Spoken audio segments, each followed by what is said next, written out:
to Sam's Mini Workshop. My name is Sam, and I want to thank you for watching. The goal of this channel is to hopefully teach you all some helpful painting techniques that you can use on your own models. The channel is just starting out. This is going to be the first video.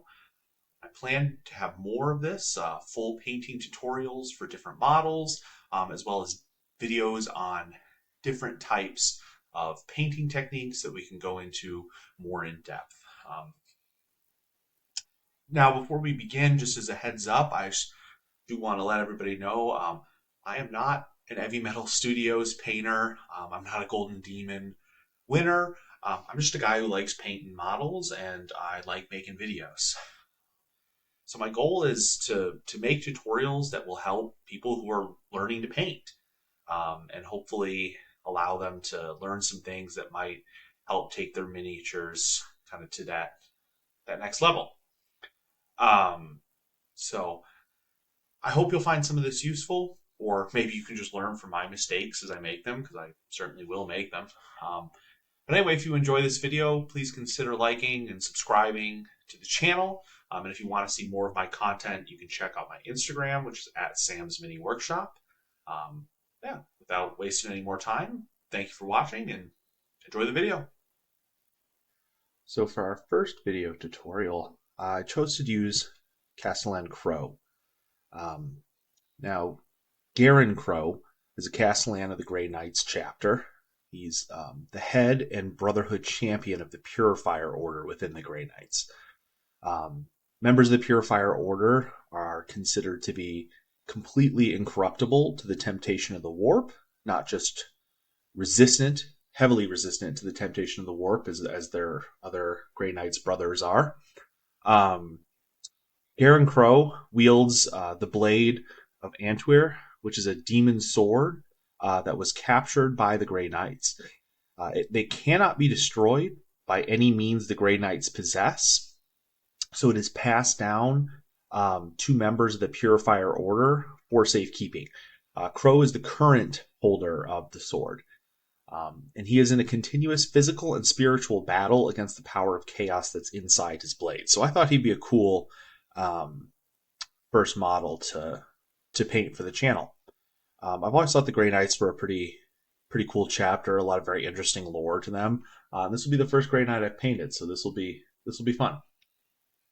All right, so I've already taken the model off of the sprue, cleaned it, prepared it, and split it up into sub-assemblies.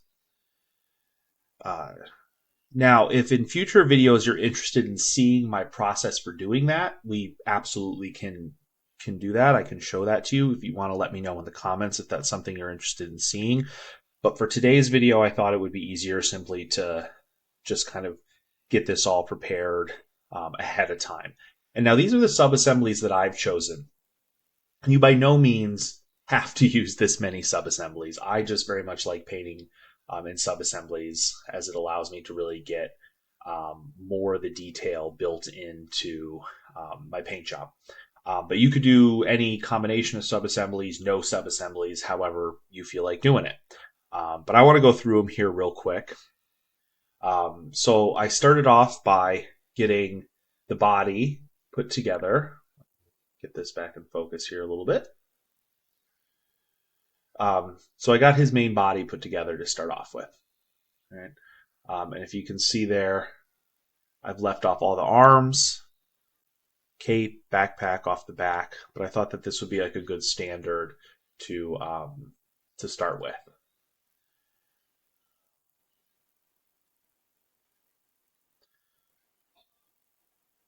That's better. And then I've chosen to leave off each of the arms as their own sub-assemblies for a couple of reasons. One, this arm, the one holding his combi bolter, I found that when I dry fitted it to the arm up here, it blocked access to a lot of these little details that were on his hip. And I really wanted a chance to give those the attention that they deserved. And I didn't want it to be blocked by another piece of the model. Then our arm with the sword I left separately because The sword, I feel like, is going to be such a focal point of this particular model that I wanted the ability to really give it a ton of attention. And so having it separately like this gives me the opportunity to do that. The cape I've left separately because I find oftentimes it makes it a lot easier to do the necessary blending to get the shading and the highlight in there, especially when you're talking about the interior of the cape there, which would be very hard to get to if it was on the back of the model. Similar reason for the backpack. Again, it's kind of hard to access all the various details, especially on the back side here when it's attached to the model. Also, the way this particular model goes together, it'd be very difficult to have the cape separate, but the backpack attached to the model because the cape needs to go on first. The head, we left separate, and I usually do this with most of the heads on my models just because it allows me to give them more attention, especially if we were doing skin or something like that. I chose the helmet for him because I think it's a cool looking helmet, but I wanted to leave it separate because if you look at the body of the model here, the way the psychic hood curves around the top would make it really hard to get in and do a lot of detail on the head if it's sitting inside there without worrying about having to damage your paint job you did on the silver armor. This one could go either way. I've left the pauldrons separate so that I could spend a little bit more time, a little bit more detail on them because they are kind of intricate in their own way. But really, you absolutely could just attach these to the arms and paint them that way if you want to. It'd work perfectly fine. And then the base, again, left this separate because there is a lot of detail down there for it. And I was worried that if I had him standing on here and affixed, that I'd have a hard time being able to get in and work on a lot of that detail without messing up the paint job that I had already done on the model. All right, so what I'm going to do now is I'm going to step away and we're going to get these all primed, and then I'll come back and we will begin working on that silver armor. Okay, and we are back. I have undercoated all of our pieces here. And I did this using an airbrush and Vallejo's black airbrush primer. But realistically, you could do this with any black primer that you wanted to use. Something like Citadel's Chaos Black spray can or any other black spray can, honestly. And to be fair, it's probably actually faster to do it that way. One, I need the practice with the airbrush, and two, it's very cold where I live right now, so I didn't really want to go outside and spray out there. So now that we've done that, our first step here is going to be to lay in the base coat on all of our armor because it's kind of our primary color that we're going to use. And so what I'm going to do here is I'm going to block in all of that using Army Painter's gunmetal. Now any like darker silver metallic would work well here. Something like Lead Belcher, if you wanted to use Citadel paints, would be the equivalent here. And what I'm going to do is I'm just going to try to get this all over all of our silver pieces using my brush. Just get some of this out of the way. So I'm going to thin down my paint just a little bit. So I want the coat nice and smooth, but again, I don't want it so thin that I'm going to have to do like a million coats to get the effect I'm looking for.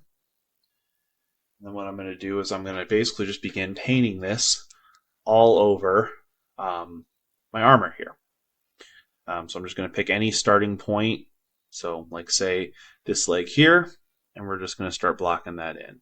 And my goal with this is not to be super neat, but to just get like one smooth base coat all over everything. So I'm going to try to keep my brush moving, and I'm going to try to not go back over any area that I've already put paint on too much, because that's what's going to start to cause unwanted texture.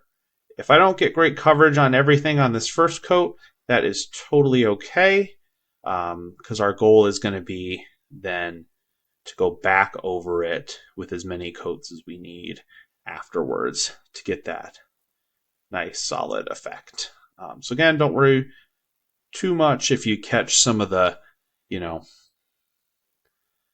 surrounding details, because we'll have plenty of time to go back in and neaten that up later. So I'm going to go around, I'm going to finish doing all that, and then we'll come back.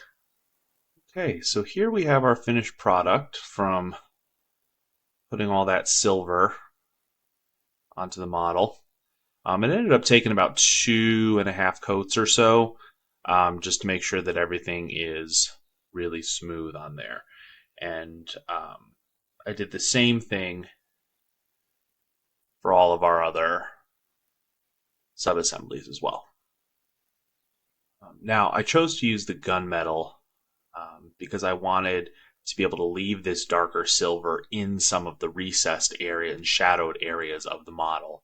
And then what I'm going to do is take a brighter silver and I'm going to layer it over the top into the more prominent and upward facing areas in order to create a brighter armor, because the Grey Knight's armor is typically a brighter version of silver.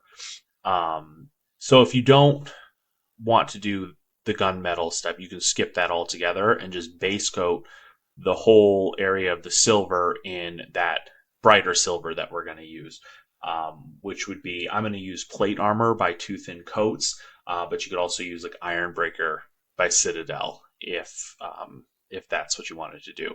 So if you don't want to take the extra steps to try and layer a brighter silver on top of this, just skip the gunmetal altogether, and then you can base coat with that brighter silver, and then we'll go on from there. But the next step I'm going to take before I do any of that is I'm going to go around and I'm going to block in all of the non-armor elements with black. Again, this is going to help me to differentiate those parts from the armor as I'm working at it, and it'll reestablish just a good base coat to layer on all of our future colors with that.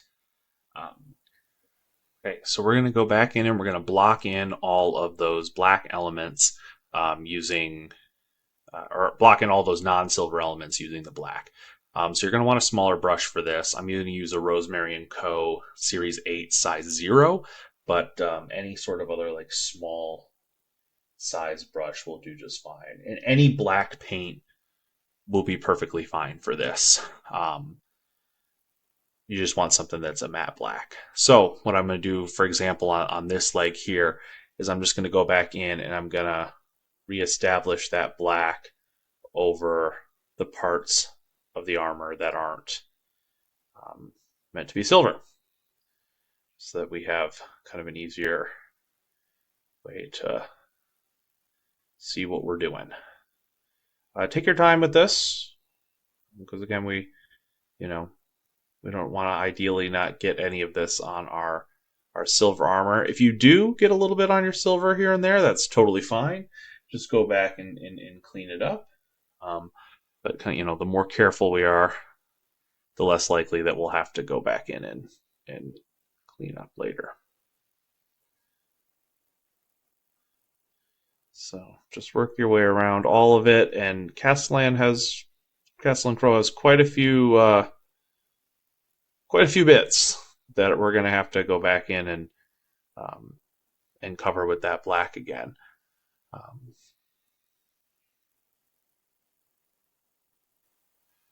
Okay, so here we have our finished product of getting that all blocked in black. I do this for a couple of reasons. Main one is that it really helps me to visualize what's going on with the armor a little bit better, especially if I'm going to do some more like soft shading or soft highlighting with the miniature. Also, in this particular instance, it creates a better base coat for whatever colors we're going to apply on there in the future. If you've painted with metallics before, you may notice that trying to paint something over metallics, it doesn't always stick very well. So having the black on there again will reduce the number of times I have to go back over something later on. So next, what we are going to do is we are going to go ahead and we're going to try to brighten up this armor a bit more. Because I actually want the armor to be a bit brighter, especially on the upper parts of the panels and in the main areas than what we've got going on right here. So to do that, I'm going to use some plate armor, or 2 thin coats. I like 2 thin coats of paint a lot, which is why I've chosen that one. If you wanted a Citadel equivalent, Iron Breaker would be the good one. Essentially, you want one step up from whatever darker silver you used previously. And I thinned this down pretty good with some water. Not like you would a wash or a glaze because the metal particles will separate too much. But if you can see there on the back of the nail, it's kind of hard to see, but it's essentially a little bit translucent. And that's what I'm looking for here, because what I want to do is I want to, let me get this moist a little bit, kind of treat it like a glaze. And what I'm going to do is I'm going to take it and I'm going to push it up towards the upper portions of the armor, kind of the same way I would if I were, glazing on some just standard acrylic paint. But I'm going to really push it into all of these areas, with essentially the goal being having everything but kind of like the bottom, more shadowed area be this new color of silver, this brighter color. So I'm going to fill that all in all of these areas, pushing that silver up towards the top. And again, no worries if you get some on some of your black that you put in there. It's really just there to kind of help us mark things out. We can always go back in and clean that up a little bit later. And you probably are going to need more than one coat of this. Several. You might need several coats. And so my goal initially is going to be to kind of create a little bit of a gradient. I don't have to be quite as careful with it as I would with like other metallic paints, or not metallics, acrylic paints, because it won't show up that gradient quite as much on here as it would, say, if we were doing this with several different greens or something like that. But I do want to try to build up a little bit of a transition from that slightly darker metal down below to the brighter metal up top.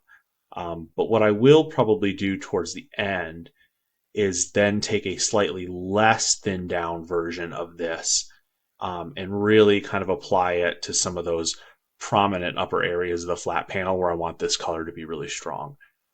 So again, make sure you're letting your layers dry completely in between all of your applications, or else you can create some kind of unwanted tearing to the pigment, especially with metallic paints. But we're just going to kind of work our way over the entire set of armor until we've built up this brighter color that we're looking for here. So again, make sure you don't have too much on your brush while you're doing it, or you may end up with some tide marks. If you do, that's okay. Just clean your brush real fast, and while the paint is still wet, just go in there and scoop it up with your, going to clean it up with your dried, or your not your dried, but your clean brush. Okay. So initially, maybe you'll see the difference isn't super apparent here, right? It still looks pretty close to the same, but as we slowly build up more and more and more of that with the stronger color towards the top, we should get a light gradient in between that. So what I'm going to do is I'm going to go around and I'm going to do this to all the armor, both on here and our other sub-assemblies, and then I'll come back and we'll take a look at what we've got. All right, so here we have our finished armor after adding in that slightly brighter silver. And if you notice, the transitions aren't super noticeable, and honestly, my camera might not even be good enough for you to really be able to tell.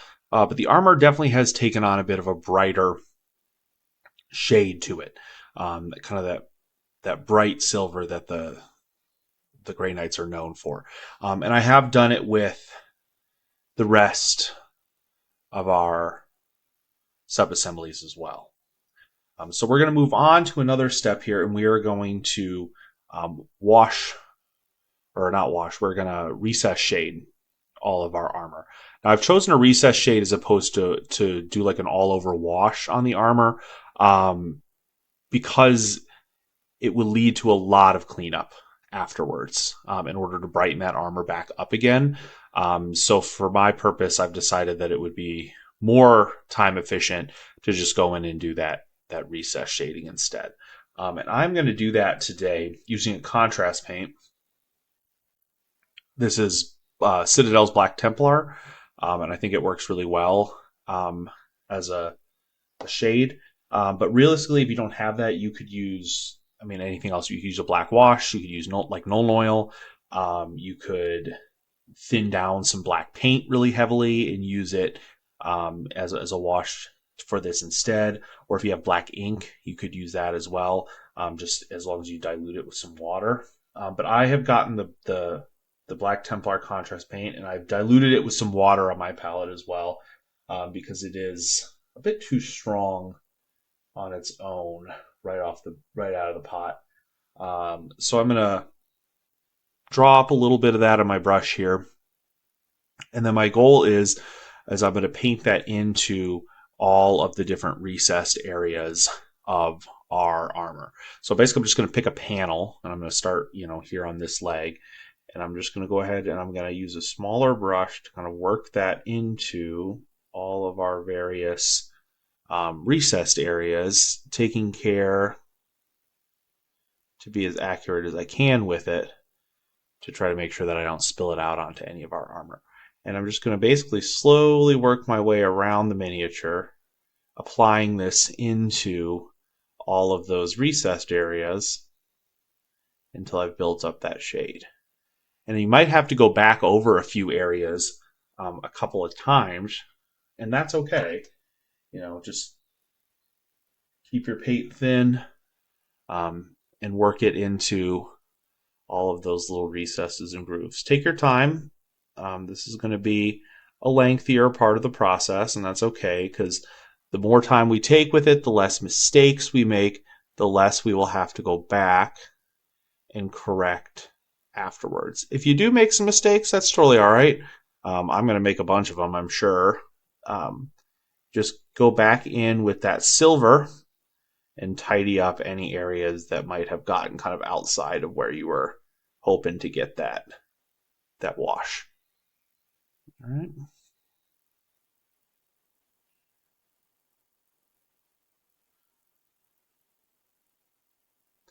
If it pools up in any areas and you're finding that it's kind of a little too much in one particular spot or the other, that's all right. Just kind of go back in there with your brush, wash it off if you have to, and you can kind of soak up that excess and then move it to a different spot.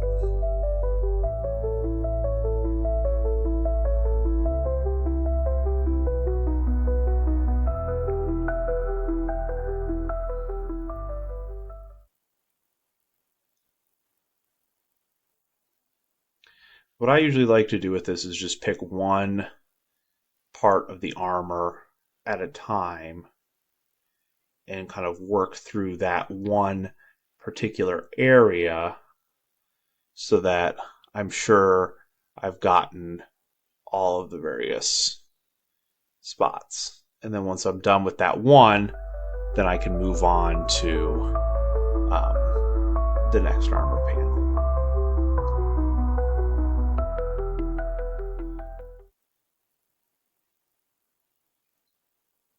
All right, so I'm going to continue to work my way around the armor here until I have finished with all of this, and then we will come back and we will have a look at where we're at. Okay, so we are back now after having put that shade on all of our armor. And if you can see, it's given it a lot of really nice depth. No longer kind of looks just like a silver blob on there. So we're almost done with the silver armor here, but we want to do a couple of things just to push a little bit further. And one is going to be highlight, and we'll get to that in a minute. But the first thing I want to do is give the armor a little bit of like a blue tint or a blue sheen, because Grey Knights are all psychers, and their armor is designed to kind of channel their psychic abilities. And so oftentimes in animations or in illustrations, you'll see the armor have kind of like a blue tint, a blue like sheen to wreath it around. And obviously we can't do that with the whole armor, because I very much still want the armor to be silver and not like a blue silver. But we can do it a little bit to some of the panels using a glazing technique. And we're going to use, to do this, we're going to use some of this Liquitex acrylic ink. This is the Prussian blue hue version. You can get it on Amazon for pretty cheap, or at hobby stores and things like that. And I'm going to get some onto the palette, and I'm going to thin it down with a decent bit of water because it's very strong right out of the bottle. Kind of looking for something about like that on the nail once we're done glazing it. Right, and so what I'm going to do is I'm going to get some up on my brush. I'm going to remove the excess, just like I would if we were going to glaze acrylic paint. And then what I'm going to do is I'm going to work on kind of just applying this to the bottom portions of some of these armor panels. So like if we look at the chest here, I'm going to come and I'm going to glaze that just down towards the bottom of the panel all the way across. And at first, as with most glazes, it's going to be kind of barely noticeable. But that's okay, because what we're going to do is we're going to let it dry. And we'll go back over it again to build it up more later. But what I'm going to do is I'm essentially just going to work my way across all of the armor panels here. See, that's a little bit too strong there, so I'm actually going to pull some of that away. We're going to work our way across all of the armor panels until I've got this blue hue going on all of them. And if you get a little bit of tide marking there where it's a little bit too strong, you can just wash your brush, kind of take off some of that excess moisture, and then use it to just pull away the excess parts of the ink there.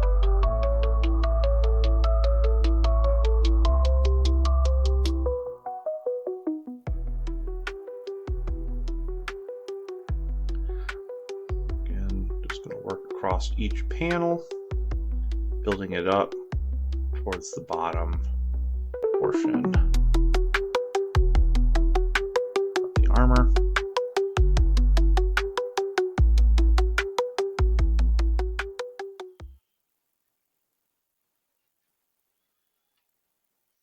There are a couple of areas where I'm going to let it build up just a little bit stronger. And that's going to be around these psychic nodes that I've got going on here.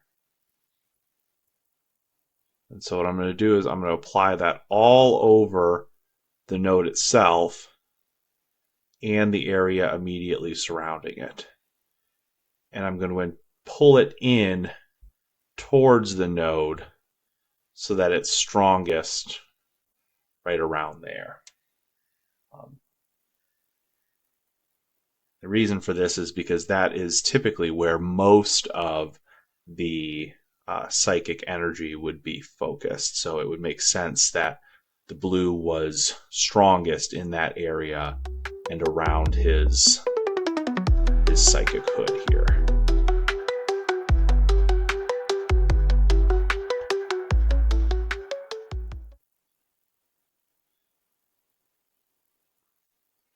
Just take your time with it and keep it nice and thin, because again, we're looking for silver armor with a blue hue, not blue silver armor.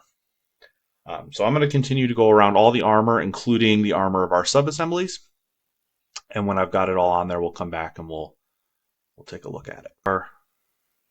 Okay, here we have our blue shine added to the armor there. And if you can see, for the most part, it's fairly subtle, unless you kind of tilt it into certain angles. I did my best to keep it as subtle as possible. Obviously, I am not the world's greatest glazer, and honestly, glazing over metallics is kind of difficult to keep it from leaving tide marks in places, but we did the best we could with it, and I think it turned out pretty good there. If you do find that it's like too strong in certain areas or you got some tide marks, I found it worked really well to like get some water on a clean brush and then just kind of like work at pulling it away until it was kind of back to this more subtle aspect I was looking for. So that may work well for you if you need it. But anyway, next up we're going to move on to doing our highlights. Okay, so we are now ready to highlight our silver armor here. And for this today, I'm only going to go for one level of highlight. I'm not going to do the more involved, like heavy metal style of, getting progressively thinner with your highlights and having a few different layers on there. Our silver is already pretty bright. There's really only so much more we can do, brightness wise with the silver metallics. So today I'm going to just go with one level of edge highlighting all over the armor, and I'm going to use Mithril Blade from Two Thin Coats, which is a very bright silver. Stormhost silver would be the Citadel equivalent of this, but basically you just want a really bright silver. I like the Two Thin Coats metallics because I feel like they are really smooth, and so they apply really well. But there are obviously other good ones out there. Pro Acryl makes a lot of really good metallics. Vallejo, the airbrush metallics are really nice too for things like edge highlighting or more detailed work. Because again, they're also very smooth.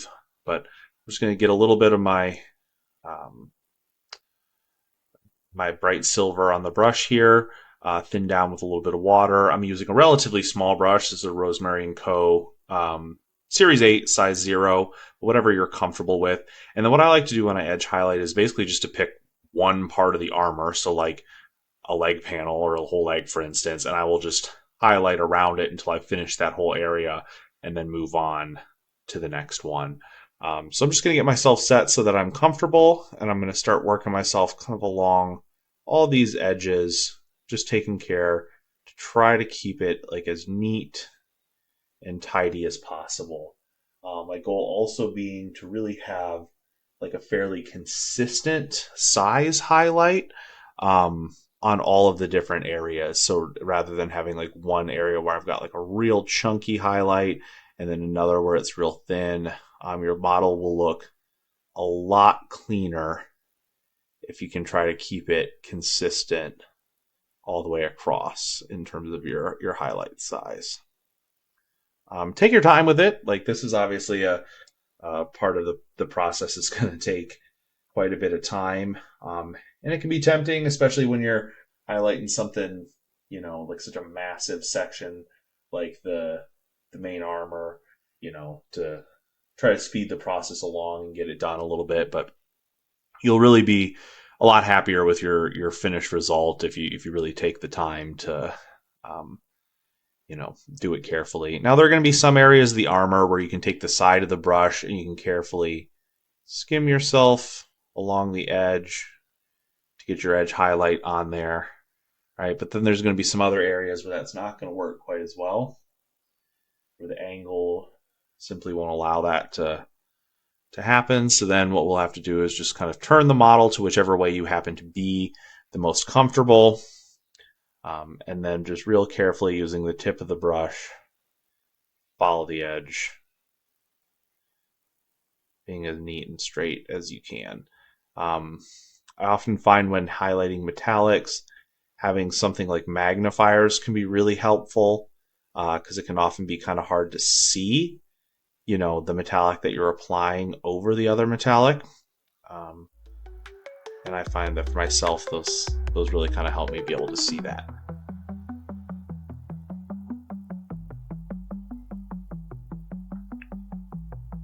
So I'm basically just going to keep slowly working my way around this leg here in various areas.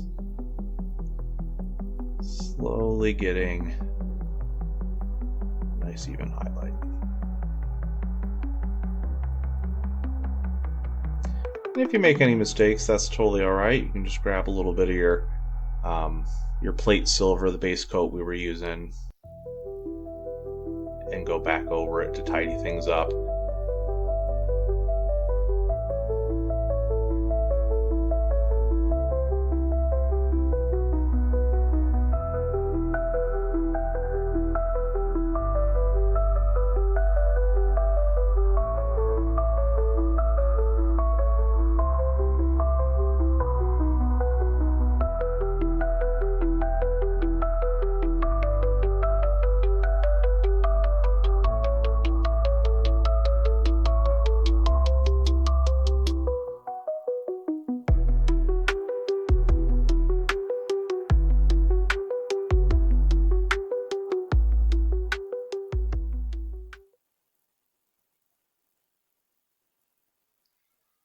Right, so I'm going to continue going around all the armor here, getting everything highlighted, and we'll come back and see how it looks when we're all done with that.